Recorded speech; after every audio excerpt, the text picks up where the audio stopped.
Hello everyone, स्वागत आहे सगळ्यांचं पुन्हा एकदा.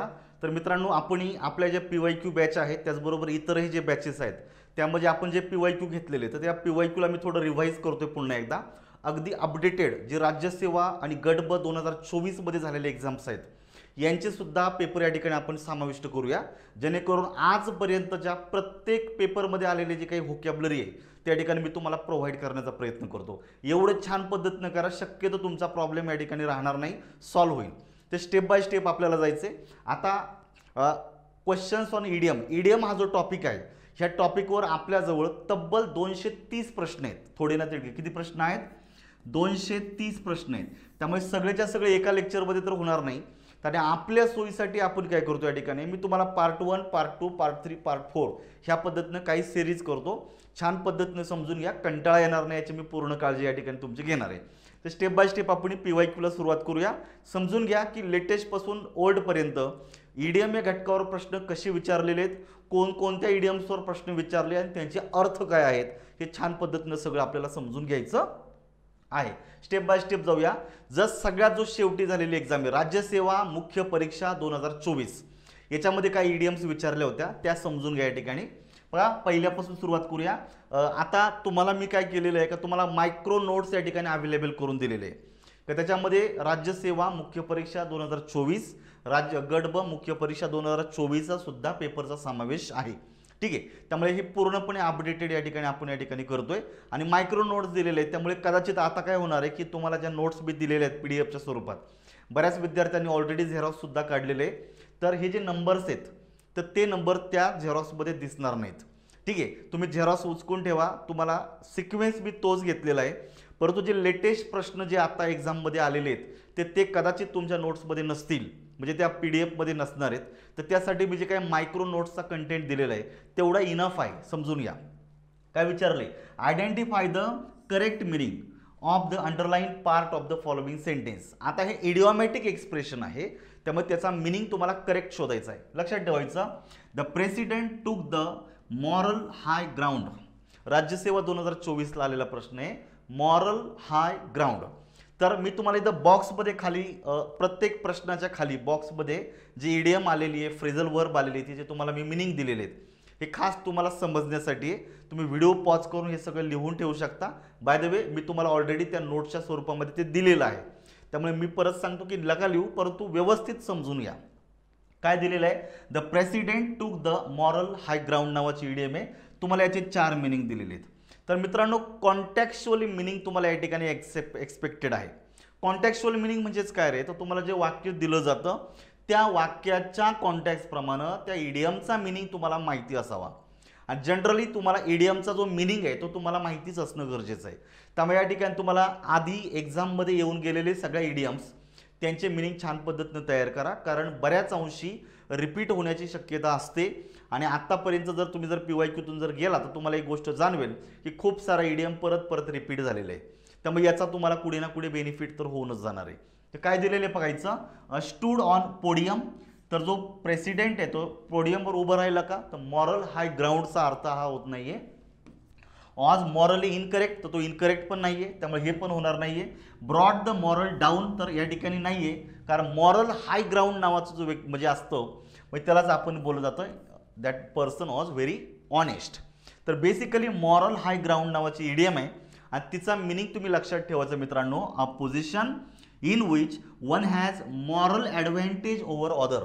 नैतिकदृष्ट्या लक्षात ठेवायचं तो व्यक्ती इतरांपेक्षा थोडासा कसा असतो? ऑनेस्ट असतो, सुपेरियर असतो. म्हणजे तो व्यक्तीचं आचरण हे कसं आहे मित्रांनो? ऑनेस्ट आहे. त्यामुळे मॉरल हाय ग्राउंड याचा मिनिंग तुम्हाला या ठिकाणी घ्यायचा आहे ऑज ऑनेस्ट, प्रामाणिक. लक्षात ठेवायचं. 4 नंबरमध्ये उत्तर आहे. पुढचं, select the correct phrase for the underline word. राज्यसेवा 2024 मध्येच आलेला आहे. काय विचारलंय? Nobody likes his proud behaviour. तर या ठिकाणी 4 तुम्हाला शब्द म्हणजे फ्रेजेस दिलेले आहेत. तर त्यातल्या ॲक्च्युली 2च फ्रेजेस या ठिकाणी लक्षात ठेवण्याजोगे आहेत, कारण 2 फक्त शब्द जुळून तयार केलेली फ्रेज आहे, तिला एक्झॅक्टली तसा मिनिंग नाही आहे. हार्ड प्रेस्ड, तर या ठिकाणी याला काय मिनिंग नाही आहे. तर हाय लिव्हिंग सुद्धा याला मिनिंग नाही आहे. तुम्हाला ह्या 2 गोष्टी लक्षात ठेवायच्या. एक्झाममध्ये तुम्हाला हाय हँडेड ही ॲक्च्युली एक इडिओमॅटिक एक्सप्रेशन आहे.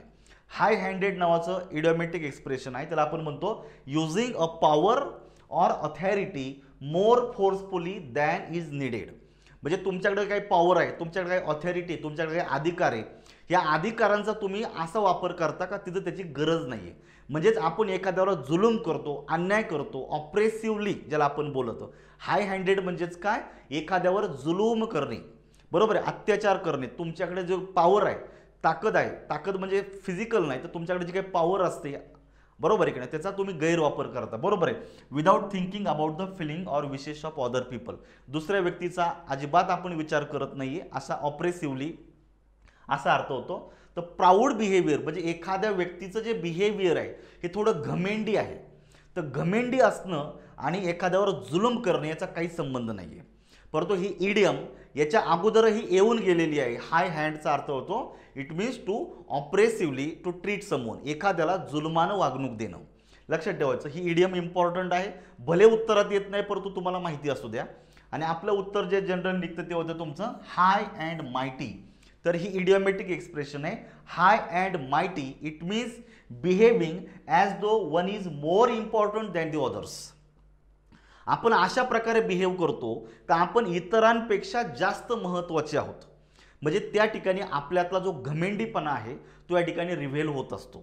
म्हणजे आपलं जे बिहेवियर आहे हे इतरांपेक्षा थोडं कसं आहे, घमेंडी आहे. आपण इतरांना थोडंसं कमी लेखतो, स्वतःला जास्त इम्पॉर्टंट देतो, त्यालाच आपण बोललं जातं हाय अँड मायटी म्हणजेच प्राऊड. उत्तर काय आलं पाहिजे, पर्याय क्रमांक 4. पुढच्या याच्याकडे जायचे आपल्याला. Choose the correct option from those given below which means the idiom of the underline in the sentence. बघा, whenever we go for and outing my wife wants to buy everything but the kitchen sink. Underline केलेली idiom आहे आणि तोच paper आहे राज्यसेवेचा, everything but the kitchen sink.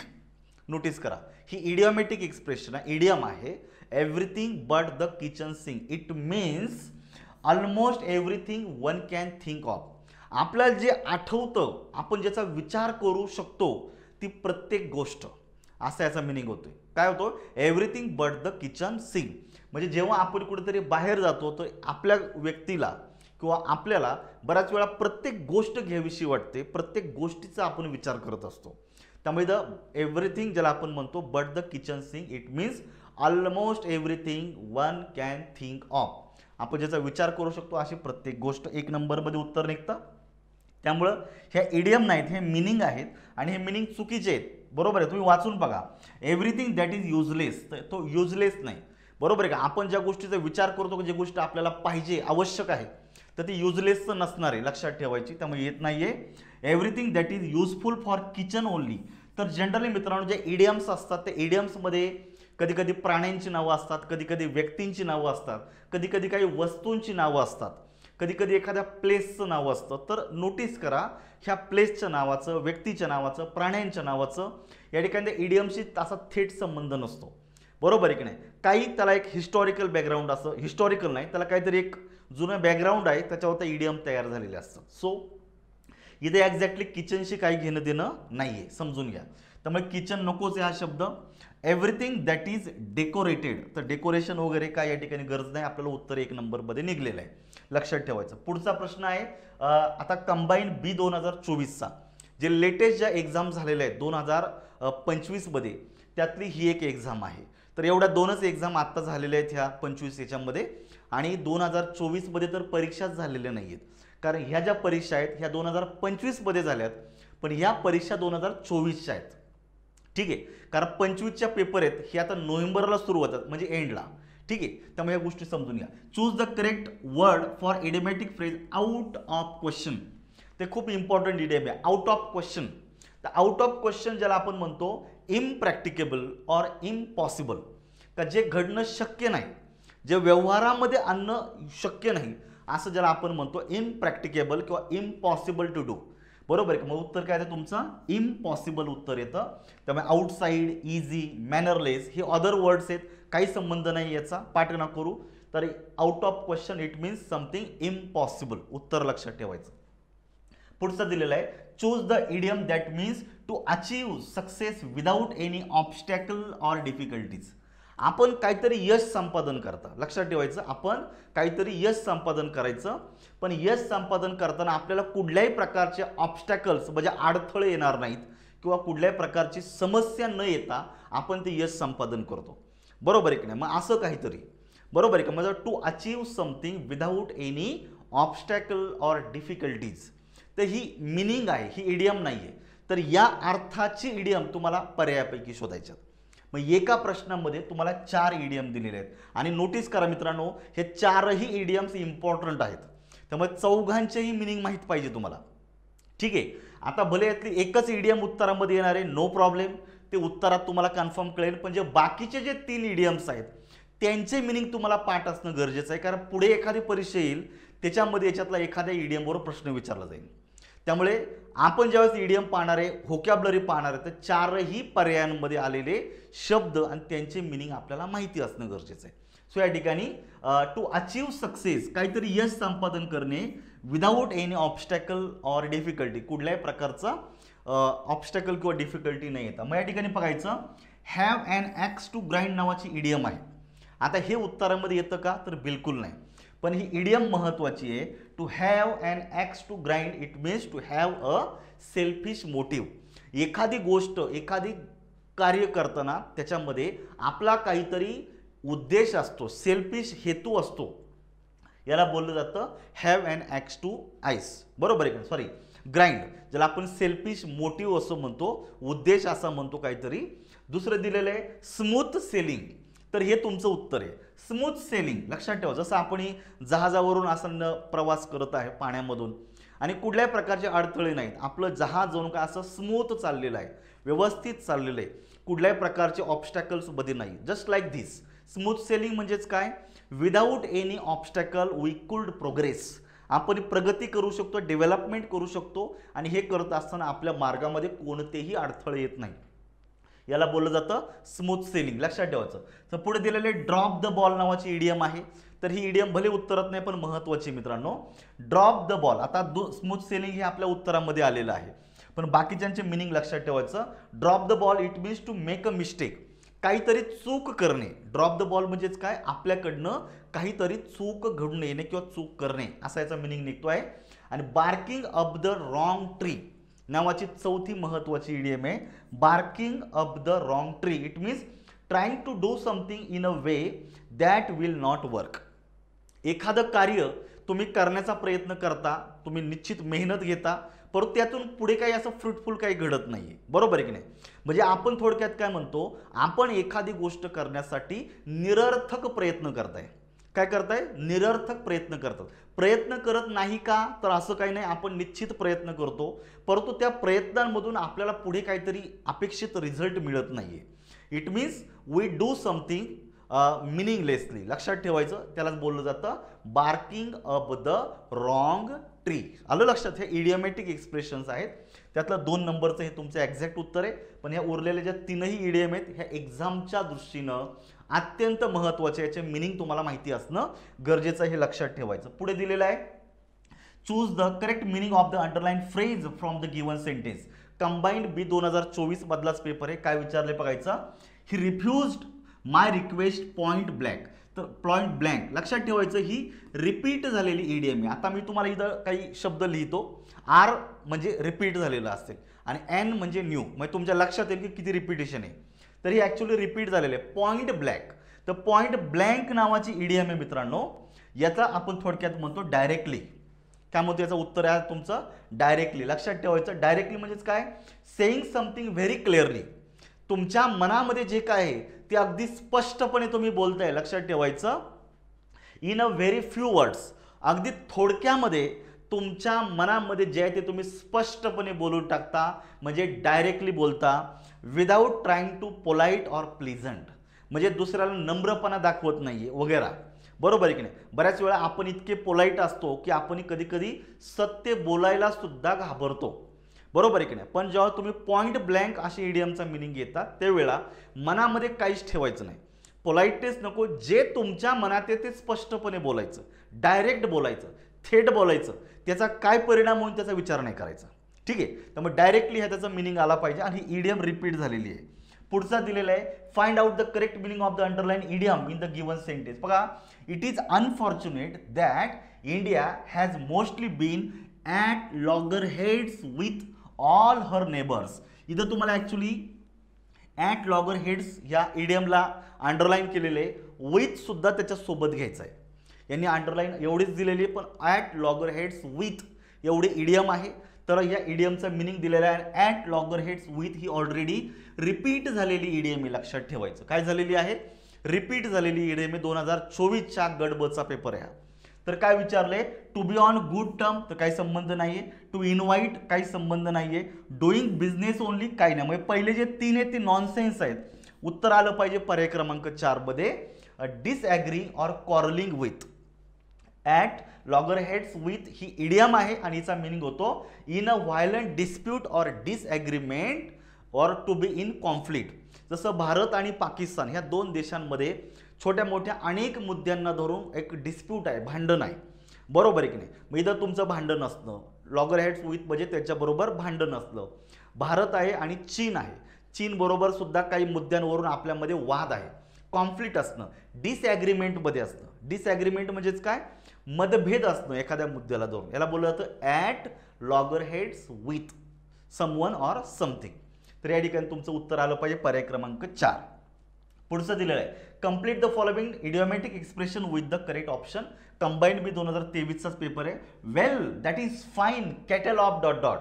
I thought it was helping John but he work against me during the debate session. आता हे वाक्य just दिलेलं आहे, पण वाक्याशी काही घेणं देणं नाही आहे. इथे तुम्हाला एक इडियोमॅटिक एक्सप्रेशन आहे, बघायचं, fine kettle of dot dot. तर या इडियमचं एक्सप्रेशनचं जे तुम्हाला शब्द कंप्लीट करायचं आहे फक्त. मग इथं तुम्हाला इडियम तुम्हाला माहीत पाहिजे, अ फाईन केटल ऑफ फिश. या ठिकाणी दिलेलं आहे फिश, सोप, टी आणि ब्रॉथ. बरोबर का? एखाद्याला वाटलं केटल आहे म्हणजे इथं चहा पण असला पाहिजे. म्हणजे कधी कधी असे नॉनसेन्स पर्याय टाकून देतात. केटल आहे म्हणजे सोप पण असला पाहिजे, पण काही संबंध नाहीये. केटल ऑफ फिश उत्तर 1 मध्ये निघतंय. A fine kettle of fish ही इडियोमॅटिक एक्सप्रेशन आहे आणि याचा मिनिंग होतं a very difficult and annoying situation. परिस्थिती आहे ही खूप अशा रीतीने डिफिकल्ट आहे किंवा अनॉइंग ज्याला आपण बोललं जातं का विनाकारण आपण एखाद्याला आपण बदनाम करणे या अर्थानं तुम्ही म्हणू शकता. खूपच वाईट क्रिटिकल परिस्थिती निर्माण होणं याला बोललं जातं a fine kettle of fish. ही लक्षात ठेवायचं. म्हणजे तुम्हाला याच्यातून एवढंच सांगायचं की कधी कधी इडियम दिल्या जातात आणि त्या इडियममधले काही जे शब्द आहेत ते रिमूव्ह केले जातात. ते एक्झॅक्टली त्या इडियममध्ये कोणते शब्द आहेत, त्यांचं स्पेलिंग काय, हे सुद्धा तुम्हाला माहिती असणं गरजेचं आहे. त्यामुळे इडियम फक्त वाचू नका, ते इडियममध्ये असणारे शब्द, त्यांचा क्रम आणि त्यांचे मिनिंग तुम्हाला माहिती असणं गरजेचं आहे. आणि हे सगळं मी तुम्हाला दिलेलं आहे, त्यामुळे तुम्हाला फक्त वाचायचं आहे छान पद्धतीनं. Identify the idiom that means to accept the consequence of one's action. आपण जे काही कृती करता तिचे परिणाम आपल्याला भोगावे लागतात. चांगलं कृती जर केली तर त्याचे चांगले परिणाम भोगावे लागतात, वाईट कृती केली तर वाईट परिणाम भोगावे लागतात. It's quite natural. सो ही सुद्धा इडियम काय झालेली मित्रांनो, रिपीट झालेली आहे. बघायचं, मग इथं तुम्हाला 4 इडियम दिलेले आहेत, 4ही महत्त्वाच्या आहेत. त्यातली एक इडियम तुमच्या उत्तरात येते, पण उरलेले 3 उत्तरात नाहीये. भले त्या उत्तरात नाहीये परंतु महत्त्वाच्या आहेत, कारण त्या ऑलरेडी कुठे ना कुठे येऊन गेलेले आहेत. सगळ्या रिपीट झालेले आहेत इडियम. लक्षात ठेवायचं, to accept the consequence of one's ॲक्शनचा मिनिंग होतं तुमचा face the music. Face the music नावाची इडियम आहे, लक्षात ठेवायचं. Face the music it means to accept or to face unpleasant consequences of one's action. आपण जे काही कृती करतो त्याचा आपल्याला परिणाम भोगावे लागतात. By the way, face the म्युझिकचा जो संबंध आहे हे वाईट कॉन्सिक्वेन्सच्या संदर्भात असा, चांगल्याशी नाही. बरोबर आहे की नाही? म्हणजे तुम्ही ऐन जवानीमध्ये, तुमच्या तारुण्यामध्ये टाइमपास करण्यामध्ये जर वेळ घालवलेला असेल तर नंतरच्या फेजमध्ये तुम्हाला कठोर मेहनत करावी लागणार आहे.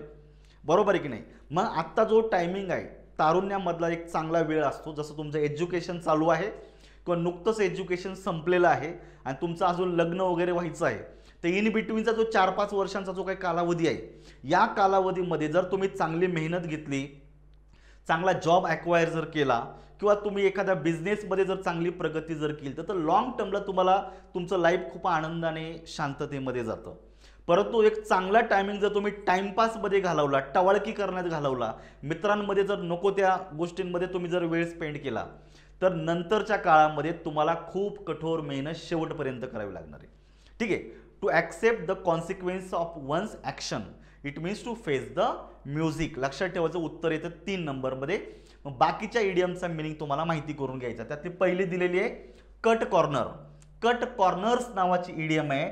It means to do something quickly and not as well as you should.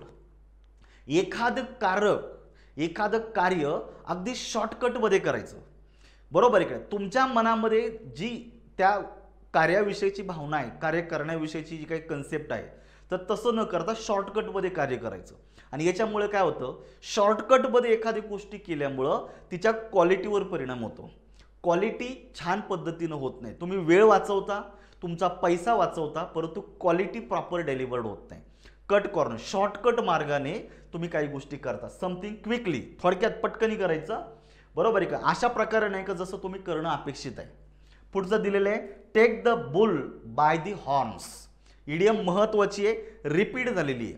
Take the bull by the horn. या ठिकाणी एका प्राण्याचं नाव दिलेलं आहे बुल. कधी कधी fill in the blanks line इथं काव देतील, शिप देतील, हॉर्स देतील किंवा दुसरा एखादा प्राणी देतील. तर बुल आहे, लक्षात ठेवायचं. By the horns to face a difficult situation with courage and determination. बघा इथं वेगळा मिनिंग दिलेला आहे. आपल्याला परिस्थितीला तोंड द्यायचंय, पण कसं द्यायचंय? धाडसानं द्यायचं आहे आणि दृढ निश्चय मनामध्ये ठेवून द्यायचंय. बरोबर आहे की नाही? प्रत्येकाच्या लाईफमध्ये सगळं जे काही लाईफ आहे ते अगदी ऑल इज वेल नसतं. कधी कधी जीवनामध्ये आपल्या संकटं सुद्धा येतात. मग संकटांना धैर्यानं सामोरं जाणं it means to face the bull by the on. आपल्या मराठीमध्ये एक अशी टर्म आहे, आली अंगावर घेतली शिंगावर.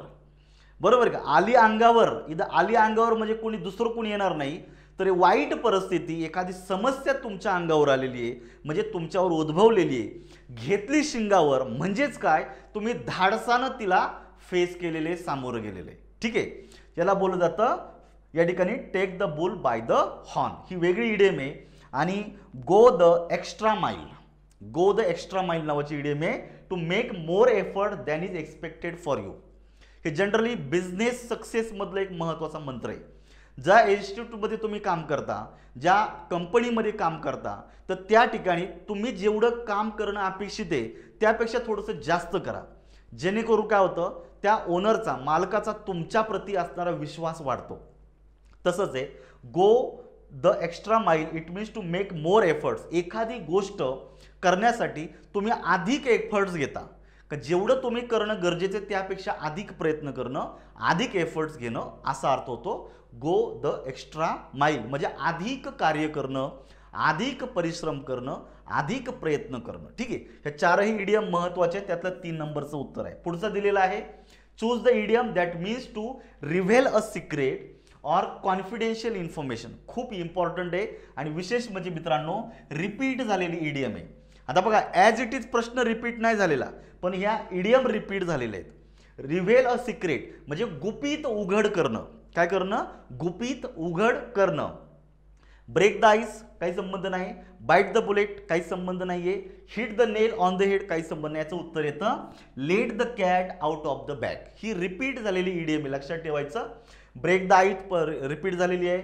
बाईट द बुलेट रिपीट झालेली आहे. Hit the nail on the आपण म्हणतो की हेड सुद्धा रिपीट झालेली आहे. सगळं रिपीट झालेले आहे. त्यातलं उत्तर येतं let the cat out of the bag. बरोबर. जसं spill the bean, spill the बीनचा अर्थ सुद्धा रिव्हेल द सिक्रेट असं होतो. Let the cat out of the bag याचा अर्थ सुद्धा होतो गुपित उघड करणे. तर उत्तर येते 2. मग बाकीच्यांचे मिनिंग तुम्हाला माहित घ्या. Break the ice it means to make the people feel more friendly and comfortable and willing to talk to each other. काय? आपण एकमेकाशी कम्युनिकेशन करायला सुरुवात करतो. बऱ्याच काय वेळेत होतं की एखाद्या मुद्द्यावर आपण बोलावं की नाही असा प्रश्न निर्माण झालेला असतो, किंवा काही मुद्द्यांवर कुणी बोलायचं टाळतं. मग या केसमध्ये आपण इतरांशी इतकं कम्फर्टेबल वागतो आणि अशा परिस्थितीमध्ये आपण एखाद्याशी बोलायला सुरुवात करतो. बरोबर आहे की नाही? To break the ice it means to start to communicate with others. इतरांशी एखाद्या मुद्द्यावर, डेलिकेट मुद्द्यावर बोलायला सुरुवात करणे. म्हणजे आपण त्यांना आधी कम्फर्टेबल करतोय आणि नंतर आपण त्यांच्याशी बोलायला सुरुवात करतो, बरोबर आहे. To speak on a delicate matter for the first time. तर ही वेगळी ईडीएम आहे. तर मिनिंग लक्षात ठेवायचा. दुसरं दिलेलं आहे बाईट द बुलेट, खूप महत्त्वाची ईडीएम आहे. It means to force yourself to do something which is very unpleasant and difficult to do. एखादी गोष्ट का जी तुम्हाला नकोशी वाटते किंवा जे तुम्हाला जमत नाही, मग जी करायची तुम्ही टाळलेली आहे तीच करायची ठरवणे. जसं ही स्पर्धा परीक्षा आहे, एखाद्याला म्हणेल की सर मला गणित खूप अवघड वाटतं, तर मी नंतर पाहतो, आधी सोप्या विषयाची रिव्हिजन करतो, मग नंतर सेकंड रिव्हिजनला आल्याच्या नंतर मग अरे गणित अवघड आहे मी नंतर करतो, सोप्या विषयाची करतो. पण एक स्टेज अशी येते का त्या ठिकाणी ते तुम्हाला करावंच लागतं, इथे चॉईस राहत नाही. जी गोष्ट तुम्ही करायचं टाळलं होतं, पोस्टपोन केली होती, अशी अनप्लिझंट नको वाटणारी गोष्ट करायचं ठरवणं म्हणजेच बाईट द बुलेट. लक्षात ठेवायचं. आणि पुढचा इडियम दिलेला आहे hit the nail on the head. अत्यंत महत्त्वाची इडियम आहे. Hit the nail on the head याला म्हणतात to do or say something that exactly right. म्हणजे मोजक्या शब्दांमध्ये, एक्झॅक्ट शब्दांमध्ये तुम्हाला जे बोलायचं तुम्ही बोलले जातं. ठीक आहे. Hit the nail on the head ज्याला थोडंसं बोललं जातं. मोजक्या शब्दामध्ये ॲप्रोप्रिएट बोलणं, एक्झॅक्ट वर्डमध्ये बोलणं याला बोललं जातं. त्यामुळे चारही इडियम महत्त्वाचे आहे. त्यातली एक उत्तरामध्ये आहेत, बाकीच्या भले उत्तरात नाही आहे, परंतु येऊन गेलेले आहे, पुढे पण येऊ शकतात, म्हणून पाठ करून ठेवायचा. ठीक आहे. पुढच्याकडे जाऊयात आपण आता. After presenting all the evidence to in the court, the prosecutor delivered a powerful closing statement to drive home the seriousness of the crime. Combine गट ब 2023च्या पेपरमध्ये आलेला आहे. ड्राईव्ह होम नावाची इडियम आहे. टू ड्राईव्ह होम लक्षात ठेवायचं. What does the phrase to drive home means. ही फ्रेज आहे म्हणजेच इडिओमॅटिक एक्सप्रेशन आहे. लक्षात ठेवायचं आहे. To return home after a long journey. बघा तुम्ही जर वाक्य जर काळजीपूर्वक वाचलं, प्रॉसिक्युटर म्हणजे थोडक्यात आपण म्हणतो वकील असेल तो, बरोबर आहे की नाही, तो अगदी कोर्टामध्ये न्यायाधीशाच्या समोर अगदी पॉवरफुल स्टेटमेंट करतो आहे, क्लोजिंग स्टेटमेंट करतो आहे, जणू काय केस आता क्लोज करायची आहे त्या संदर्भात बोलतो आहे. आणि नंतर तो जजला त्या क्राईमचं, गुन्ह्याचं जे गांभीर्य आहे हे मोजक्या शब्दांमध्ये सांगतोय. टू ड्राईव्ह होम याचा अर्थ असा होत नाही to return home after a long time, काही संबंध नाही. नॉनसेन्स पर्याय लगेच ओळखता आले पाहिजे. To forcefully convey or emphasise a point or message. तुमचं जे बोलणं आहे, तुमचं जे म्हणणं आहे, तुम्हाला जे बोलायचं आहे, एक्झॅक्टली जे सांगायचं आहे ते थोडक्यात आणि महत्त्वाच्या शब्दांमध्ये मांडणे. Convey forcefully. कन्वे म्हणजे तुम्ही एखाद्याला स्पष्टपणे काही गोष्टी सांगताय, बोलताय, मन वळवताय, परसिव्ह करताय, बरोबर आहे. अगदी जोरदार पद्धतीनं एखाद्या गोष्टीवर एम्फेसाइज देऊन तुम्ही तुमचं म्हणणं मांडताय. त्यामुळे 11 नंबरचं लक्षात ठेवायचं. तुमचं उत्तर येते पर्याय क्रमांक 2. Forcefully convey or emphasise the point or message. To operate a vehicle and reach a destination, काही संबंध नाहीये. असे नॉनसेन्स पर्याय मित्रांनो ओळखता आले पाहिजे. ईडीएममध्ये असे येतात. आणि तो दिलेला आहे invite someone to come to the resident. म्हणजे आपण जिथे राहतो तिथे एखाद्याला इन्व्हाइट करणं, काही संबंध नाहीये. म्हणजे 3 पर्याय नॉनसेन्स आहे. पर्याय क्रमांक 2 मध्ये उत्तर आहे. आपलं जे म्हणणं आहे, आपल्याला जे बोलायचं आहे ते जोरदार पद्धतीनं बोलायचं आणि एक्झॅक्ट जे आहे ते तुम्ही बोलायचं, त्याला बोलायचं ड्राईव्ह होम. लक्षात ठेवायचं. पुढची इडियम दिलेली बघायचं. After years of guilt. अनेक वर्ष जी काय तुमच्या मनामध्ये जी काही गिल्ट आहे, म्हणजे जी काय चुकीची जी भावना आहे आपल्या मनामध्ये, she finally decided to make a clean breast of her involvement in the scandal. A clean breast of नावाची इडियम दिलेली आहे ठिकाणी. A clean breast of her involvement. Involvement म्हणजे सहभाग इन द स्कॅन्डल. स्कॅन्डलमध्ये काहीतरी गुन्हा झालेला आहे, काहीतरी एखादी वाईट परिस्थिती निर्माण झालेली आहे, बरोबर आहे, बरोबर आहे, अवैध इलिगल काहीतरी घडलेलं आहे, त्याच्यामध्ये तिचा सहभाग आहे, हे तिनं काय केलेलं आहे अ क्लीन ब्रेस्ट ऑफ नावाची इडियममध्ये सांगितलेले आहे, बरोबर आहे. And confess everything to the authority. What does the phrase make a clean breast of means. तुम्हाला इडियम दिलेली आहे to make a clean breast of. ह्या इडियमचं तुम्हाला मिनिंग माहीत पाहिजे. To tell the truth about something. एखाद्या गोष्टीविषयी तुम्ही सत्य सांगणे, बरोबर आहे की नाही. सपोज माझ्याकडनं काहीतरी गुन्हा झालेला आहे आणि मग मी आता कुणाला तरी जे गुन्हा झालेला आहे त्याविषयी संपूर्ण व्यवस्थित समजून सांगतो, बरोबर आहे का? जे एक्झॅक्टली घडलेलं आहे तुमच्या मनामध्ये जे तुम्ही ठेवलेलं आहे ते सगळं तुम्ही दुसऱ्याला सांगता. सत्य उघड करणं काय होतं? टेल द ट्रूथ, म्हणजे तुम्ही एखाद्या गोष्टीविषयीचं जे सत्य आहे ते इतरांना सांगणे. बरोबर आहे. त्याला बोलतं make a clean breast of. समजून घ्या. तो क्लीन समथिंग अजिबात क्लीन नाही करायचं. To make a heartfelt apology म्हणजे क्षमा याचना मागणे. इथं क्षमा याचना मागायचं नाही तर सत्य तुम्हाला मांडायचं आहे जे घडले ते.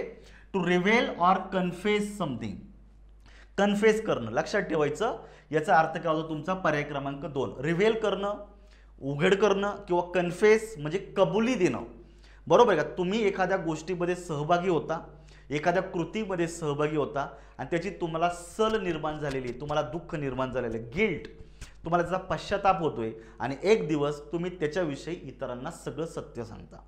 बरोबर आहे का? To face the consequence of one's action, काहीच नाही, याला फेस द म्युझिक बोललं जातं. ही वेगळी इडियम आहे. उत्तर येते पर्याय क्रमांक 2.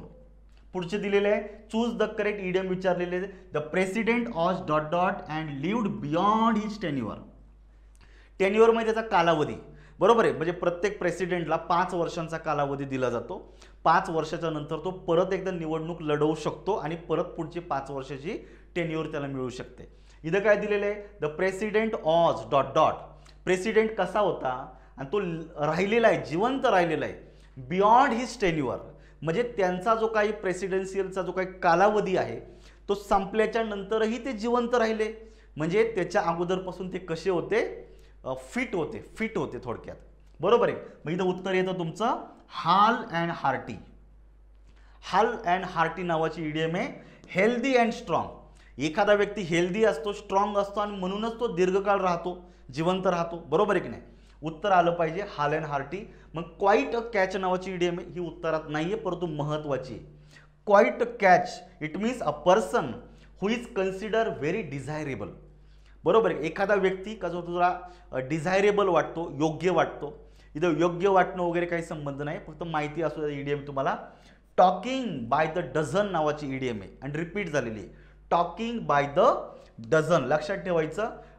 Talking 19 10 to the dozen. इथं तुम्हाला पूर्ण इडियम दिलेले बघायचं. टॉकिंग 19 किंवा 10 to the dozen. It means talking very quickly and without stopping. घाई तुम्ही काहीतरी बोलताय. आपल्या मनात जे काही म्हणणं आहे ना हे तुम्ही वेगानं मांडताय, पटपट भरभर बोलताय, अजिबात थांबायला मागत नाहीये. भरभर तुमच्या मनात जे आहे ते मी बोलून टाकले. बरोबर. Talking 19 10 to the dozen. बरोबर आहे की नाही? हे इडियममध्ये हे 2 शब्द लक्षात ठेवायचं. 19 किंवा 10 पैकी एक घ्यायचा. टू द डझन ही पूर्ण इडियम आहे. भरभर क्विकली एखाद्या मुद्द्यावर बोलणं. भले उत्तरात येत नाही परंतु इम्पॉर्टंट इडियम आहे. हेड ओव्हर हिल्स नावाची रिपीट झालेली महत्त्वाची इडियम आहे. Head over hills it means completely in love. एखाद्यामध्ये पूर्णपणे प्रेमात डुबून जाणे. Completely in love. Head over hill repeat झालेली आहे. प्रेमात डुबणे अशा अर्थानं गृहीत धरायचं. उत्तर येतं तुम्हाला hale and hearty. It means very fit fine healthy. बरोबर आहे. उत्तरात येते. पुढचं दिलेलं आहे select the correct meaning of the underline idiom विचारलेले. My father burned his fingers by interfering in his neighbours affair. शेजारी जो आहे त्याच्या भांडणामध्ये, त्याच्या काही खाजगी गोष्टींमध्ये इंटरफेअर करून माझे वडील काय झालेले? Burn his fingers. इथे इडियम दिलेली आहे मित्रांनो. तुम्हाला अंडरलाईन केलेली जी इडियम आहे त्याचा मिनिंग विचारलेला आहे. अंडरलाईन कशाला केलेली आहे? बर्न्ड. आता वाक्य साध्या भूतकाळात आहे त्यामुळे बर्न्ड आलेलं आहे. एक्झॅक्टली इडियम काय आहे? To burn one's fingers. To burn one's fingers it means to get into trouble. अडचणीत सापडणे. बरोबर आहे की नाही? आपला शेजारच्या व्यक्तीच्या भांडणाशी काही संबंध नाहीये पण विनाकारण आपण त्यांच्या भांडणामध्ये पडतो आणि विनाकारण पुढे जाऊन अडचणीत सापडतो. बरोबर आहे की नाही? मग जो गोष्टीशी आपला संबंध नाहीये किंवा जे नको आहे त्याच्यामध्ये पडणे आणि विनाकारण आपणच अडचणीमध्ये सापडणं त्याला बोलतं to burn one's finger to get into trouble. मग उत्तर काय येतं मित्रांनो? Injury to finger. बरोबर. बोटाला अशाने इंजुरी होणे काही संबंध नाही. शब्दशः मिनिंग घ्यायचं नाही. गॉट अपॉर्च्युनिटी फॉर रिव्हेंज म्हणजे बदला घेण्याची संधी मिळणे काही संबंध नाहीये. Got into himself into trouble स्वतः अडचणीमध्ये सापडणे म्हणजेच टू बर्न वन्स फिंगर्स. उत्तर आले पर्याय क्रमांक 2 मध्ये. आणि got worried for his fingers आपल्या बोटांची खूप काळजी वाटणे, काही संबंध नाही. शब्दशः मिनिंग घेऊ नका. इडियमचा इडियोमॅटिक एक्सप्रेशनचा मिनिंग असतो. Choose the meaning of the underline idiom. How can you trust a man who plays fast and loose. Idiom काय दिलेली? To play fast and loose. तर ह्या इडियमचा तुम्हाला मिनिंग, असा एक व्यक्ती आहे का ज्याच्यावर तुम्ही भरोसा कसा ठेवू शकता? Who plays fast and loose. म्हणजेच काय मित्रांनो? A person who is unreliable. To play fast and loose ही इडियम आहे. तिचा मिनिंग होतो बी रेकलेसली रिस्पॉन्सिबल, अनरिलायबल और डिसिटफुल. फसव्या व्यक्ती का जो बिगर भरोशाचा आहे, ज्याच्यावर आपण विश्वास ठेवू शकत नाही, अशा व्यक्तीवर तुम्ही विश्वास नाही ठेवणार. बरोबर आहे का? अनरिलायबल यालाच आपण उत्तरात घ्यायचं आहे. To say one thing and does another. बोलतो एक आणि करतो एक. मग आपण काय म्हणतो? अरे ह्या व्यक्तीवर भरोसा ठेवायचा नाही. हा जे बोलतो ना तसा वागत नाही, तो बोलतो एक आणि करतो एक, म्हणजेच तो व्यक्ती अनरिलायबल आहे. कसा आहे? अनरिलायबल आहे. डेसिटफुल आहे म्हणजे फसवे आहे. इररिस्पॉन्सिबल आहे म्हणजे बेजबाबदार आहे. बरोबर. जो व्यक्ती बोलतो एक आणि करतो एक अशा प्रवृत्तीचा असतो तो व्यक्ती बेजबाबदार असतो. उत्तर आलं पाहिजे पर्याय क्रमांक 4. खूप इम्पॉर्टंट इडियम आहे, लक्षात ठेवायचं. पुढे दिलेले find out the correct meaning of the underline idiom. Why are you hanging back? You sing as well as anyone else. Why are you hanging back? Hanging back it means to hesitate to proceed. म्हणजे थोडक्यात काय? आपण पुढे जाण्यास नकार देणे, थांबणे. बरोबर. इकडे खूप संत गतीनं तुमची डेव्हलपमेंट होते. तुम्ही पुढे जाण्यास, काही कार्य करण्यास तुम्ही धजत नाहीये, म्हणजे स्टॉप झालेला आहे. It means to hesitate to proceed. उत्तर येते पर्याय क्रमांक 1 मध्ये. बरोबर आहे. पुढे जाण्यास, पुढे एखादी कृती करण्यास नकार दर्शवणे किंवा स्वतःला रोकणे. Hesitate to proceed. लक्षात ठेवायचं. जशी स्कूल गोईंग बॉईज आहे, आत्ताच्या काळातलं सोडून द्या. आता मस्तपैकी व्हॅन येते, व्हॅनमध्ये पोरगी बसवली जाते, ती मस्तपैकी गाडीमध्ये निघून जाते. पूर्वीच्या काळामध्ये आपली परिस्थिती वेगळी होती. बरोबर आहे की नाही?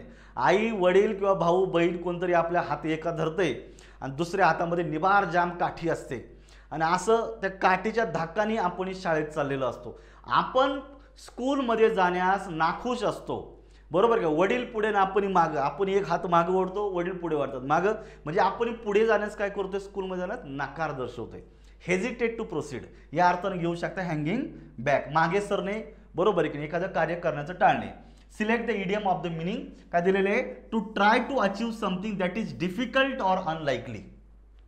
असं काहीतरी अचीव करण्याचा प्रयत्न करणे का जे व्हेरी डिफिकल्ट आहे, ते मिळवणं, संपादन करणं अवघड आहे किंवा ते अनलाइकली आहे, म्हणजे ते शक्यतो घडणार नाही. Impossible to achieve something.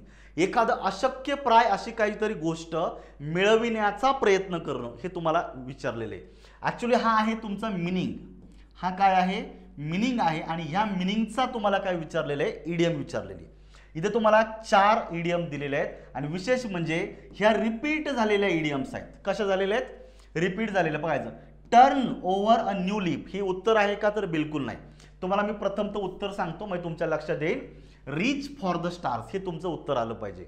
Try to achieve something that is very difficult or unlikely, म्हणजे असं काही अशक्य प्राय मिळवण्याचा प्रयत्न करणं, या इडियमला बोललं जातं रीच फॉर द स्टार. बरोबर आहे की नाही? आपण म्हणतो ना एखाद्याला, मैं तेरे लिए चांद लेके आऊंगा, एवढं सोपं नाही आहे. मैं तेरे लिए चांद लेके आऊंगा हे फक्त फिगरेटिव्ह लाईन छान वाटते, पण प्रॅक्टिकली चंद्र घेऊन येणं, एखाद्याला देणं, हे जस्ट लाईक इम्पॉसिबल आहे. बरोबर. अनलाइकली आहे म्हणजे इम्पॉसिबल काहीतरी मिळवण्याचा प्रयत्न करणे. लक्षात ठेवायचं. त्याला बोलायचं रीच फॉर द स्टार्स. उरलेल्या इडियमचं मिनिंग लक्षात ठेवायचा. Turn over a new leaf. Turn over म्हणजे पान पलटणे असा शब्दशः मिनिंग घ्यायचं नाहीये. जसं आपल्या जीवनाचं पान पलटलं. थोडक्यात काय? तुम्ही वाईट गोष्टी करत होता, वाईट सवयी होत्या किंवा तुमच्याकडनं काही अनेक गोष्टी वाईट घडलेल्या आहेत. मग आता एका क्षणाला तुम्हाला वाटतं की आपण या सगळ्या गोष्टी थांबवायच्या आणि नव्यानं जीवन जगायला सुरुवात करायचं, बेटर लाईफ जगायला सुरुवात करायचं. त्याला बोलायचं टर्न ओव्हर लिव्ह. बरोबर आहे. To change your behaviour in a positive way. वाईट गोष्टी करत होता त्या गोष्टी थांबवणे आणि नव्यानं खूप काही पॉझिटिव्ह चेंज करून नवीन जीवन जगायला सुरुवात करणे. बरोबर आहे की नाही? Stop doing which is useless and start a new way of life in a positive manner. याला बोलायचं turn over a new leaf. Throw in the towel. Throw in the towel नावाची इडियम लक्षात ठेवायची. इथे टॉवेल नका म्हणू, towel हा आपला इंडियन वर्ड आहे. बरं, टॉल ॲक्च्युली याचं प्रोनाउन्सिएशन टॉल आहे, लक्षात ठेवायचं. Throw in the towel it means admit defeat, पराभव मान्य करणे. इडियम महत्वाची आहे. Throw in the towel it means to admit defeat, पराभव मान्य करणे. बरोबर आहे का. आपण इतरांशी आपला काही संघर्ष आहे, वाद आहे, पण एक स्टेज अशी येते की आपण म्हणतो बाबा मी चुकलो, माफ कर, सोडून दे विषय. बरोबर, पुढे जायचं नाही, पराभव तुम्ही मान्य केलेला आहे. आणि बीट द डेड हॉर्स ही सुद्धा रिपीट झालेली इडियम आहे. Beat the dead horse it means to want to try to get something that is difficult or impossible to get. बरोबर, sorry, beat the dead horse नावाची idiom आहे. To waste one's efforts or energy to doing something when there is no chance of success. म्हणजे निरर्थक प्रयत्न करणे. अशा गोष्टींसाठी तुम्ही एफर्ट्स करताय, प्रयत्न करता का त्यातून तुम्हाला पुढे काय आउटपुट मिळणार नाही.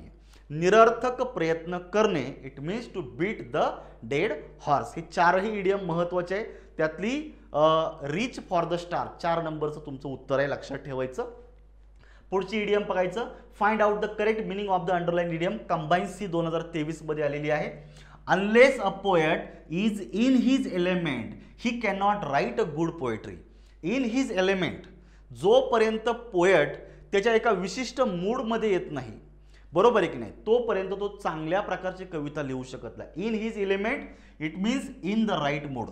बरोबर आहे का. पोएट जो असतो, बरोबर, रायटर जो असतो, लक्षात ठेवायचं, त्याच्यामध्ये एक इमॅजिनेटिव्ह फॅकल्टी असते, म्हणजे क्रिएटिव्हिटी असते. बरोबर आहे की नाही. आणि ही जी काही क्रिएटिव्हिटी आहे, ह्या क्रिएटिव्हिटी जेव्हा त्याच्या मनामध्ये येते तेव्हा तो पोएम लिहू शकतो.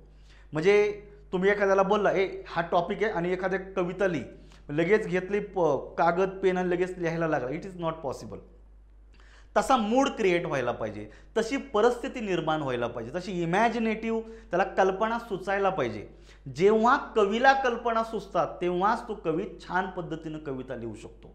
बरोबर आहे की नाही. तिकडे झालं जेवण, बसलाय टेबलवर, घेतलाय पेन आणि पेन्सिल आणि कागद लिहायला सुरुवात, नॉट पॉसिबल. बरोबर आहे. तसा मूड क्रिएट व्हायला पाहिजे, तशी कल्पना मनामध्ये सुचायला पाहिजे. कल्पना सुचल्या का कवी बरोबर कविता लिहितो. ठीक आहे. याला बोललं जातं इन द राईट मूड. तर इथं लक्षात ठेवायचं इन हिज एलिमेंट. पुढे दिलेलं आहे the politician's response to the accusation simply beg the question and fail to provide a clear answer. बरोबर आहे. What does the phrase to beg the question mean. Beg the question नावाची idiom आहे आणि तिचं तुम्हाला काय विचारलेलं आहे मित्रांनो, मिनिंग विचारल्याचं. डायरेक्टली उत्तर तुम्हाला प्रथम तर सांगतो. To make a logical fallacy by assuming the conclusion in premise.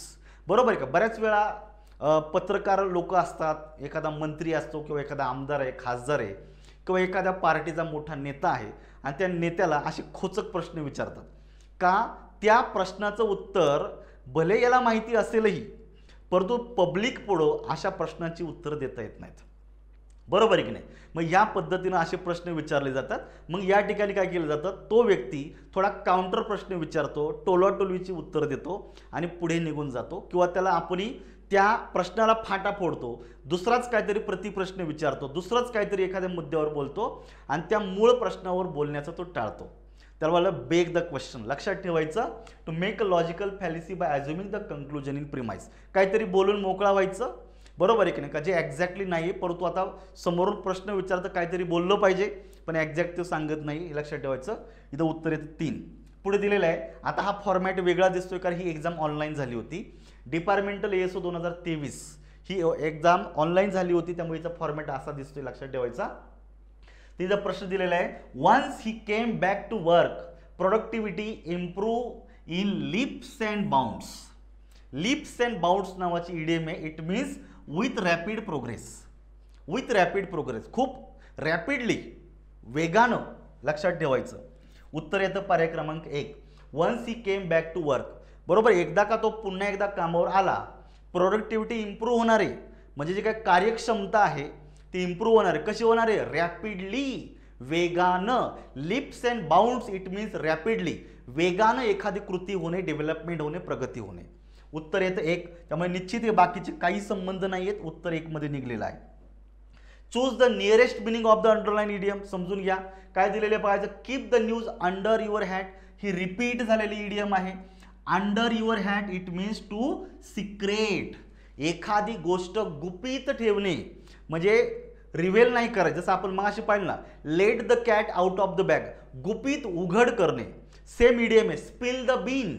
Spill the bean म्हणजेच आपण गुपित उघड करता. याच्या अपोजिट काय आहे, अंडर युअर हॅट. म्हणजेच आपण काय म्हणतो थोडक्यात, under the hat it means to secret. एखादी गोष्ट, एखादे मुद्दा गुपित ठेवणे, सिक्रेट उघड न करणे. उत्तर येतं 3. रिपीट झालेलं आहे. Fill in the blanks. He decided to dot dot the dot dot. बघा इथे एक शब्द आहे आणि इथे एक शब्द आहे.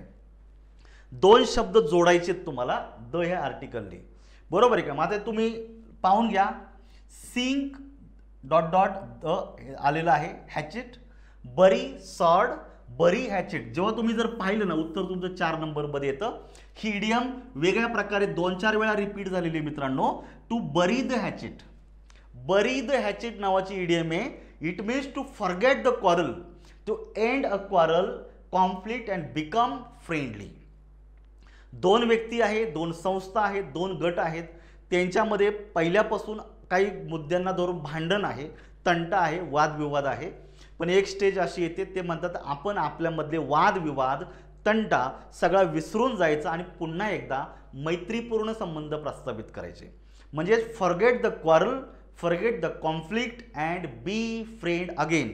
पुन्हा एकदा मैत्रीपूर्ण संबंध प्रस्थापित करणं. उत्तर येतंय बरी द हॅचेट. ही इडियम लक्षात ठेवायची, रिपीट झालेली आहे. पुढचं दिलेलं आहे, choose the correct idiom of the underlined words in the sentence. He has a very bad habit of talking irrelevantly. Relevant म्हणजे योग्य आणि इरिलेव्हेंट म्हणजे अयोग्य. इनॲप्रोप्रिएट बोलणं, टॉकिंग इरिलेव्हेंटली. राज्यसेवा 23ला आलेला प्रश्न आहे. इथे परत एकदा 4 इडियम दिलेले आहेत. ही 4ही इडियम महत्त्वाचे, लक्षात ठेवायचं. Burn your boat, burn your bridge नावाची इडियम आहे. Burn your boats, burn your bridges. उत्तर मिळतं to do something that can not be easily reverse or undone later. एखादं असं कार्य करायचं का त्यातून पुन्हा वापस येणं, माघारी परतणं किंवा ते कार्य पुन्हा एकदा रिव्हर्स पद्धतीनं करण्याचा प्रयत्न करणं, हे मार्ग सगळे बंद झालेले. एकदा का तुम्ही कृती केली, परत तुम्हाला त्यातून माघारी येता येत नाही. लक्षात ठेवा. त्याला आपण बोलतो burn your boat, burn your bridges. Once you do the action you cannot come back. तुम्ही परत माघारी येऊ शकत नाही, परत ती करू शकत नाही. Once you cannot repair. एकदा का तुम्ही कृती केली, ती परत दुरुस्त करू शकत नाही, अशी परिस्थिती.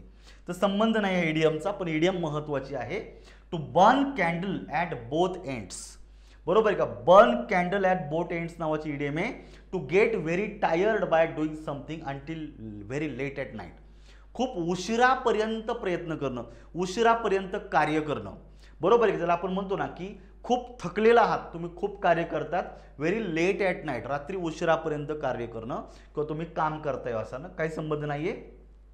टू बेल द कॅट नावाची इडियम आहे. To bell the cat it means to undertake a dangerous task. लक्षात ठेवायचं. किंवा सोर्स, एखादं धोकादायक किंवा एखादं कार्य का जे तुम्ही करायचं ठरवणं. To bell the cat idiom महत्त्वाची आहे. आणि तुमचं 4थं उत्तर इम्पॉर्टंट आहे, एक्झाममध्ये येतं तुम्हाला. To beat about the bush किंवा to beat around the bush. इथं अबाउट पण चालतो, अराउंड पण चालतो. To beat around the bush it means to talking irrelevantly. आपण म्हणतो not speaking directly or precisely source. एखाद्या मुद्द्यावर थेट बोलण्याऐवजी घुमून फिरून बोलणे. बरोबर आहे का? याला बोलतं to beat about the bush. पर्याय क्रमांक 4 मध्ये उत्तर आहे. पुढचं दिलेलं आहे, choose the correct meaning of the underline idiom. काय विचारले? Mathematics is my Achilles heel. तर ही इडियम रिपीट झालेली आहे, लक्षात ठेवायचं. अकिल्स हिल नावाची इडियम आहे, ज्याला बोललं जातं मित्रांनो वीक पॉइंट. याला काय बोललं जातं? Weak point. ज्याला आपण म्हणतो ना की एखादी मुख्य कमजोरी, एखाद्या व्यक्तीच्या चारित्र्यातली, एखाद्या व्यक्तीच्या याच्यामधली एक मुख्य कमजोरी, त्याला बोललं जातं अकिल्स हिल.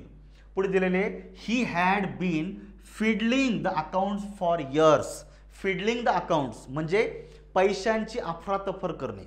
तुम्ही ज्या ठिकाणी काम करता त्या ठिकाणीच तुम्ही काय करताय? पैशांची अफरातफर करताय. म्हणजेच आपण त्याला म्हणतो काय? Changing dishonestly. म्हणजे अप्रामाणिकपणे जो व्यवहार आहे त्या व्यवहारामध्ये बदल करणं, पैशांची अफरातफर करणे. त्यामुळे 24 साठी या ठिकाणी पर्याय क्रमांक 3 हे तुमचं उत्तर आहे. त्यामुळे अकिल्स हिलसाठी स्ट्रॉंग पॉईंट होत नाहीये, क्रुशियल पॉईंट होत नाही आणि मूड पॉईंट सुद्धा होत नाहीये. त्यामुळे 3 पर्याय इथेच जातात, उरलेलं तुमचं उत्तर कन्फर्म आहे. पुढच्या इडियमकडे जायचे आता. Identify the correct meaning of the underline idiom. राज्यसेवा 23चा प्रश्न आहे. There was bad blood, repeat झालेली इडियम आहे. बॅड ब्लड लक्षात ठेवायचं, bad blood between Shylock and Antonio. आता एक विल्यम शेक्सपियरचं एक नाटक आहे मर्चंट ऑफ व्हेनिस, आणि त्या नाटकामधलं हे वाक्य दिलेलं आहे बघायचं. There was bad blood between Shylock and Antonio. तिथे तुम्हाला माहिती पाहिजे बॅड ब्लडचा अर्थ काय होतो, फिलिंग ऑफ हेट, ज्याला आपण म्हणतो द्वेष, तिरस्कार, त्याला बोललं जातं बॅड ब्लड. लक्षात ठेवायचं. तर निश्चित बघायचं हेटरेड उत्तरात आलं पाहिजे, रायव्हरली नको आहे, फाईट नको आहे, आणि इल फिलिंग म्हणजे इतरांविषयी आपल्या मनामध्ये थोडंसं इल फिलिंग असणं, द्वेष भावना असणे. तर ही 2 उत्तरं येतात. पुढचं बघायचं आता. मेनी इंडियन्स टूक अ leap out of Gandhiji's book. आता इथं तुम्हाला गांधीजी शब्द मध्ये टाकलेला आहे, परंतु इडियम मध्ये ऍक्च्युली गांधीजी हा वर्ड नाहीये. इडियम काय दिलेलं बघायचं, take a leaf out of the book. Take a leaf out of the book नावाची इडियम आहे. इट मीन्स टू कॉपी, अनुकरण करणे, एखाद्या गोष्टीचं काय करणे, अनुकरण करणे. लक्षात ठेवायचंय. इथं कॉपी दिलेलं आहे, हे उत्तर देतं. इमिटेट सुद्धा उत्तर येते. इमिटेट म्हणजेच अनुकरण करणे, म्हणजेच कॉपी करणं. हे दोन्ही उत्तर इथपर्यंत बरोबर आहे. तिसरं चेक करायचं आता. पोर्शिया. पोर्शिया ही त्या नाटकामधलीच एक हिरोईन आहे, म्हणजे कॅरेक्टर आहे. मर्चंट ऑफ व्हेनिस नाटक आहे, त्या नाटकातली एक कॅरेक्टर आहे. आता एखाद्या याची डिक्शनरीमध्ये याचा अर्थ शोधायचा प्रयत्न करायचा. पोर्शियाचा काय अर्थ होतो, हे व्यक्तीचं नाव आहे मित्रांनो, त्यामुळे याचा अर्थ शोधू नका. Portia turn the table on Shylock. Turn the table, table फिरवणे असा शब्दशः मिनिंग नका घेऊ. Turn the table it means to reverse the situation, परिस्थिती पालटणे, परिस्थिती बदलणे, त्याला बोलतं टर्न द टेबल. लक्षात ठेवायचं. चेंज द सिच्युएशन कम्प्लिटली, पूर्णपणे परिस्थिती बदलली जाते, त्याला आपण बोलतं रिव्हर्स द पोझिशन. इग्नोर होत नाही म्हणून पहिला पर्याय होत नाही, म्हणजे उत्तर येतं 4 नंबरमध्ये. त्यामुळे लक्षात bad blood, feeling of hatred. लक्षात ठेवा. दुसरे की टर्न द टेबल, याला आपण टर्न द सिच्युएशन, आणि take a leap out of someone's book it means to imitate or to copy. हे सगळे इम्पॉर्टंट आहेत. पुढचा दिलेला आहे. What is the meaning of the underline phrase in the following sentence. It is unkind to laugh at the person who is in trouble. Laugh at नावाची एक actually phrasal verb आहे. तर एखाद्यावर हसणे, एखाद्याची थट्टा मस्करी करणे, असा अर्थ तुम्हाला घ्यायचा आहे. द बी फ्रेंडली होत नाहीये, to have a selfish motive होत नाही, इन ब्रीफ नाहीये, टू मेक फन ऑफ हे उत्तर द्यायला पाहिजे. म्हणजे ए साठी ई उत्तरात आलं पाहिजे. लाफ ॲट म्हणजे एखाद्यावर हसणे, थट्टा मस्करी करणे, टू मेक फन ऑफ. लक्षात ठेवायचं. म्हणजे ए साठी ई उत्तरात आला पाहिजे. चेक करा कुठे कुठे दिलेलं आहे. एक साठी तुम्हाला ई हा 2 ठिकाणी दिलेला आहे, म्हणजे तिसरा आणि पहिला पर्याय रिमूव्ह झाला. पुढे चला आता. He procured the contract by greasing the secretary's palm. इथं ग्रेस द पाम नावाची इडियम आहे. इथं सेक्रेटरी शब्द ॲडिशनली मध्ये आलेला आहे वाक्यामध्ये वापरल्यामुळे, पण इथं एक्झॅक्ट इडियम आहे to grease the palm. It means to bribe, लाच देणे. बरोबर आहे का. एखादं काम सरळ सरळ होत नाही ना, तर टेबलाखालून पैसे दिले जातात, म्हणजे एखाद्याला आपण लाच देतो. बरोबर आहे का. मग लाच देणे असा अर्थ होतो, त्याला आपण ब्राईब असं बोललं जातं. काय बोललं, ब्राईब. म्हणजे या ठिकाणी 2 साठी डी आला पाहिजे. चेक करा. 2 साठी डी या ठिकाणी पण आहे, या ठिकाणी पण आहे. आपण याला 50-50 वर. पुढे दिलेले बघायचं आता. हे पण लक्षात आलं. His unusual surrenders show that he has an axe to grind in this deal. बरोबर आहे का. तो व्यक्ती अनयुज्युअली सरेंडर झालेला आहे, म्हणजे शरण आलेला आहे, म्हणजे त्याच्या अशा कृतीमागं काहीतरी उद्देश असला पाहिजे. Have an axe to grind नावाची इडियम आहे, रिपीट झालेली इडियम आहे. Have an axe to grind it means selfish motive. बघा आपण मगाशीच घेतलेला आहे, म्हणजे तुम्हाला 3 साठी बी आला पाहिजे. 3 साठी बी केवळ 4 मध्ये आहे, म्हणून पर्याय क्रमांक 4 हे एक्झॅक्ट उत्तर आहे. मेजॉरिटीला मार्क करायचं. मग चौथं उरलं. She gave the story in a nutshell. Repeat झालेली इडियम आहे. In a nutshell it means in brief, थोडक्यात मोजक्या शब्दांमध्ये बोलणे. In brief, concisely, precisely, in brief, थोडक्यात लक्षात ठेवायचं. उत्तर येते पर्याय क्रमांक 4. पुढे दिलेलं आहे nobody is happy with him because he is a black ship in the society.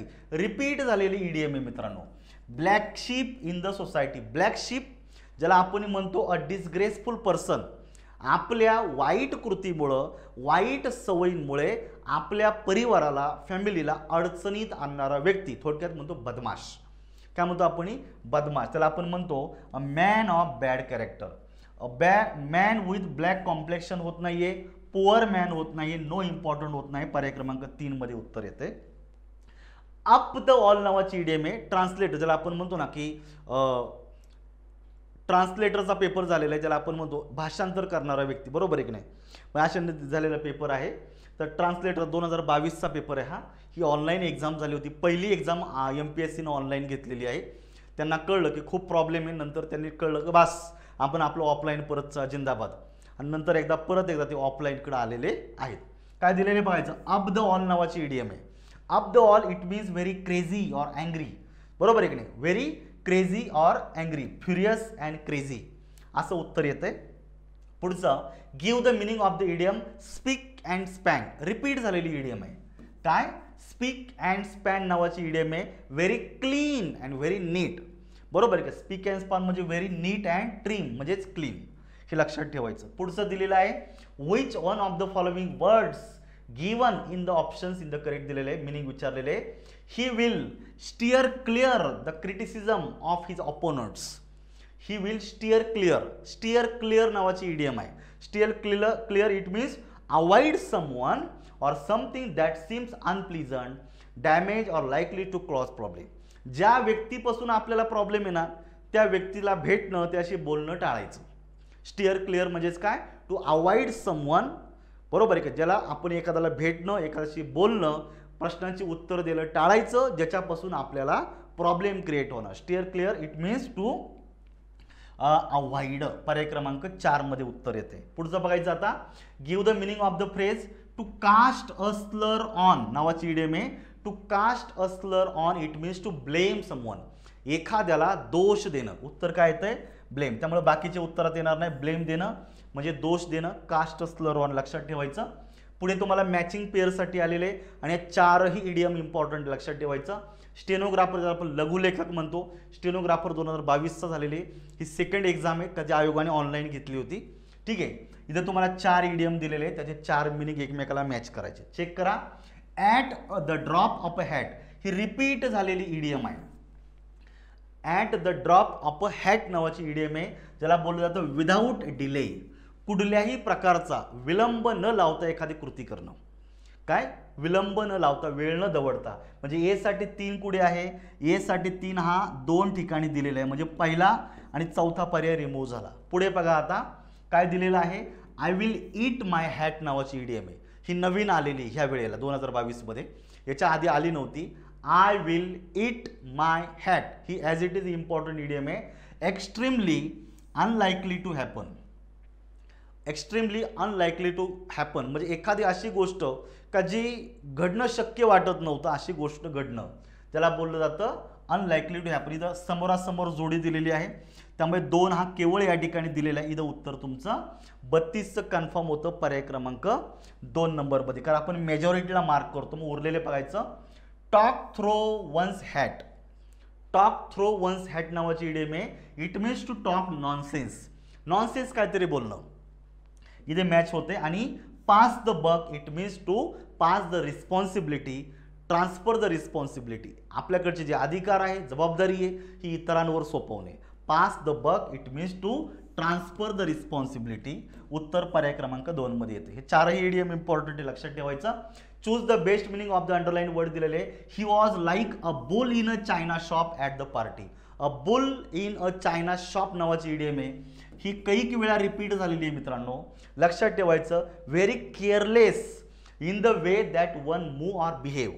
तुम्ही जी काही कृती करता ती खूप केअरलेसली आहे, निष्काळजीपणाने तुम्ही एखादी कृती करता का ज्याच्यामुळं काहीतरी धोके निर्माण होतात, काहीतरी ज्याला आपण म्हणतो ना की काहीतरी डेंजरस काहीतरी घडतं, नुकसान होतं इतरांचं, त्याला बोललं जातं a bull in a china shop. बरोबर आहे की नाही? A person behaving in a awkward way. 4 नंबरमध्ये उत्तर येते. बाकीचे निश्चित उत्तरामध्ये येणार नाही, नॉनसेन्स आहेत बाकीचे पर्याय. Choose the correct idiom for the underline words. Do not pick up the quarrel. Pick up the quarrel otherwise you will have to accept humiliation. थोडक्यात आपण काय म्हणतो, भांडण करू नको नाहीतर तुला अपमानास्पद वागणूक तुम्हाला स्वीकार करा. ॲक्सेप्ट ह्युमिलिएशन हा मिनिंग आहे, त्या अर्थाची इडियम तुम्हाला शोधायची. ह्या 4 एक्सप्रेशनमध्ये एकच एक्सप्रेशन करेक्ट आहे, ते बोलतात टू ईट अ हंबल पाय. आणि ही इडियम रिपीट झालेली आहे, लक्षात ठेवायचं. To eat a humble pie नावाची इडियम आहे. It means to make a humble apology or to accept humiliation. अपमानास्पद वागणूक तुम्ही स्वीकार करताय किंवा तुम्ही क्षमा याचना मागता असा अर्थ होतो. तर इथं तुमचं उत्तर येते पर्याय क्रमांक 3. त्यामुळे ॲन ॲपल पाय ही इडियम नाहीये, बेरी पाय किंवा नुसता पाय ही इडियम नाहीये. To eat a humble pie नावाची करेक्ट इडियम आहे, उत्तर येतं 3. पुढे for all his predicaments his friend promised him help and it was surely a silver lining in a dark cloud. A silver lining in a dark cloud याचा अर्थ होतो मित्रांनो अ ray of hope. मराठीमध्ये ज्याला आपण बोललं जातं आशेचा किरण. म्हणजे बघा, संपूर्ण परिस्थिती तुमच्या अपोजिट गेलेली आहे. काय, सगळी परिस्थिती तुमच्या अपोजिट गेलेली आहे, तुम्हाला कोणीही मदत करायला उरलेलं नाहीये. अशा वेळेला तुमचा एखादा मित्र येतो आणि तुम्हाला फक्त म्हणतो, परिस्थिती किती बेटा तुझ्या अगेन्स्ट जाऊ दे, मी तुझ्या सोबत आहे. म्हणजे आपल्याला कुठंतरी एक आशेचा किरण निर्माण झालेला आहे की ॲटलिस्ट आपल्या बाजूने कोणीतरी आहे. बरोबर आहे का? आशेचा किरण असले, एखादी गोष्ट आहे का ते मिळणं अशक्य वाटतं, पण तरी पण मनामध्ये कुठेतरी आशेचा किरण आहे का असं जर झालं तर कदाचित आपल्याला काही गोष्टी मिळू शकतात. आशेचा किरण असणं म्हणजेच रे ऑफ होप ज्याला बोललं जातं, अ silver lining in a dark cloud. लक्षात ठेवायचं. पुढचं दिलेलं आहे he is quite at home in English. आता क्वाईट ॲट होम नावाचे एक इडियोमॅटिक एक्सप्रेशन आहे, त्याला आपण म्हणतो फुल ऑफ कम्फर्ट. याचा एक्झॅक्ट मिनिंग आहे तुमचा फुल ऑफ कम्फर्ट. पण या ठिकाणी तुम्हाला वाक्याचा कॉन्टेक्स्ट इम्पॉर्टंट होता, याला मी मुद्दाम लाल केलेलं आहे कारण आयोगाने उत्तर दिले पर्याय क्रमांक 1 फ्लुएंट. इथं कॉन्टेक्स्ट महत्त्वाचा आहे आयोगाला, त्यामुळे कॉन्टेक्स्चुअली मिनिंग विचारलेलं आहे. He is quite at home it means very fluent in English. Exactly याचा मिनिंग काय यायला पाहिजे होतं, फुल ऑफ कम्फर्ट असं यायला पाहिजे, पण कॉन्टेक्स्चुअली एक येतो उत्तरात. पुढचं दिलेलं आहे फिल इन द ब्लँकसाठी डिपार्टमेंटल PSI 2023चा पेपर आहे. You touch a dot dot nerve when you mention his first wife. जेव्हा तुम्ही त्या व्यक्तीच्या पहिल्या पत्नीचा उल्लेख केला, म्हणजे तुम्ही काय केलेलं आहे, टच हिट किंवा स्ट्राईक अ रॉ नर्व. पूर्ण इडियम काय आहे, touch a raw nerve, hit a raw nerve किंवा strike a raw nerve. Strike a raw nerve किंवा टच अ रॉ नर्व. इथं तुम्हाला फक्त ही इडियम कंप्लीट करायची होती. पर्याय क्रमांक 3 नंबरमध्ये उत्तर. थोडक्यात काय म्हणतो, to make someone very angry, upset and embarrassed. आपण मराठीमध्ये म्हणतो ना, कशाला दुखावरल्या खपल्या काढतो. दुखावरल्या खपल्या काढतो म्हणजेच काय, एखाद्या गोष्ट तुम्ही विसरण्याचा प्रयत्न करताय आणि तुम्ही परत एकदा एखादा व्यक्ती येतो तुम्हाला त्याची जाणीव करून देतो, आठवण करून देतो. आपण म्हणतो कशाला दुखावरल्या खपल्या काढतो. एकतर आपल्याला राग येतो किंवा आपण पुन्हा एकदा दुःखी होऊन जातो. ठीक आहे, त्याला होतं टच अ रॉ नर. इथं शब्द फिल इन द ब्लँक्सला आलेला आहे, कुठलेच शब्द बदलायचे नाहीत इडियममध्ये. She refuse the proposal of his marriage point blank. बघा आपण मगाशी पण घेतलं होतं, रिपीट झालेलं आहे, ज्याला आपण म्हणतो directly, without any delay or without hesitation. Directly स्पष्टपणे जे आहे ते बोलून टाकायचं. बरोबर आहे, not being polite, not being anything, directly बोलणं. पुढे दिलेलं आहे choose the correct phrase for the expression. राज्यसेवा 2021 पर्यंत आलेलो आहे आपण. And indication that something bad or difficult is about to happen. येत्या काळामध्ये काहीतरी अघटित घडणार आहे, काहीतरी वाईट घडणार आहे, याची तुम्हाला कुठेतरी चाहूल लागलेली आहे. आपल्याला कळून चुकलेलं आहे की अरे यार काहीतरी वाईट घडणार आहे. And indication that something bad is going to happen. It means ज्याला आपण म्हणतो रायटिंग ऑन द ऑल. पर्याय क्रमांक 2 हे उत्तर आहे. रायटिंग ऑन द हॉल ही एवढीच इडियम या 4 पर्यायांमध्ये आहेत, त्यामुळे ह्या इडियम नाहीच आहे, हे फक्त असेच काहीतरी जुळवलेले शब्द आहेत. Writing on the all it means येत्या काळामध्ये, भविष्य काळामध्ये, जवळच्या भविष्य काळामध्ये काहीतरी वाईट घडणार आहे याची पूर्वसूचना तुम्हाला मिळते किंवा काहीतरी इंडिकेशन तुम्हाला मिळतं. उत्तर येतं पर्याय क्रमांक 2 आणि पुढचं दिलेलं आहे identify the correct meaning of the underline idiom विचारलेले her mother was up and about 2 weeks after the operation. आता ती आई आहे, त्या आईचं ऑपरेशन झालेलं आहे आणि 2 आठवड्यांच्या नंतर ती कशी झालेली आहे, अप अँड अबाउट. याच्यामध्ये शब्द बघा, अप हा पहिल्यांदा आहे, अबाउट दुसऱ्यांदा आहे. शब्द बदलायचे नाही, जागा सुद्धा बदलायची नाही, दुसरा शब्द वापरायचा नाही. अप अँड अबाउट नावाची इडियम आहे, याला आपण म्हणतो ऑन वन्स फीट, स्वतःच्या पायावर उभी राहिलेली आहे. म्हणजे स्वतःची कामं ती स्वतः करू शकत होती. जस्ट 2 आठवडे जरी ऑपरेशन झालेलं असलं तरी स्वतःची कामं स्वतः करू शकत होती, अशी झालेली. त्यामुळे तुम्हाला सी ला उत्तरात घ्यायचं आहे. 40 साठी इथं तुम्हाला पर्याय क्रमांक 4 हे उत्तर तुमचं अपेक्षित आहे. तर मित्रांनो, आपण या पेपर म्हणजे यापर्यंत 40 प्रश्न या ठिकाणी पाहिलेले आहेत आणि 2021 पर्यंत आलेलो आहोत. ठीक आहे, 2025 पासून 2021 पर्यंत एवढ्या एक्झाम झालेल्या आहेत. राज्यसेवा 24 झाली, 23 झाली, 22 झाली, 21 झाली. कंबाईंड गट ब या ठिकाणी 24 झाली, 23 झाली, 22 झाली, 21 झाली, ती राहिलेली आता पुढेची. गट क झालेली आहे, 23 झालेली आहे, 24ची अजून व्हायची आहे, 23 झालेली आहे, 22ची झालेली आहे, 21ची पुढे येणारच आहे. ट्रान्सलेटरचा एक पेपर झालेला आहे, त्या डिपार्टमेंटल PSI, डिपार्टमेंटल ASO आपण जवळपास 8 ते 10 पेपरमध्ये आलेल्या 40 इडियम्स म्हणजे 40 क्वेश्चन्स घेतलेले आहेत आणि या 40 क्वेश्चनमधून कमीत कमी 80-90 इडियमपर्यंत आपण पोहोचलेलो आहे. ठीक आहे, तर अपेक्षा करतो तुम्हाला हा लेक्चर आवडलेला असेल. तर या ठिकाणी आपल्याला थांबायचं आहे, कारण आपल्याला खूप पुढे जायचं आहे, परंतु ब्रेक घेणं गरजेचं आहे. नाहीतर जर पुढे गेल्याच्या नंतर म्हणा की तुम्ही खूप कंटाळा करायला लागला आता. त्यामुळे थांबूया, परत एकदा फ्रेश स्टार्ट करू आणि पुढचे 40 क्वेश्चन घेऊन आपण भेटूया. चला, ह्या लेक्चरमध्ये या ठिकाणी थांबतो मी. ज्या इडियम्स या ठिकाणी घेतलेल्या आहेत त्याच्या नोट्स मी तुम्हाला दिलेल्या आहेत, मायक्रो नोट्स दिलेल्या आहेत, त्या छान पद्धतीने एकदा वाचा, तुमचा प्रॉब्लेम 100% सॉल्व्ह होईल. थँक्यू.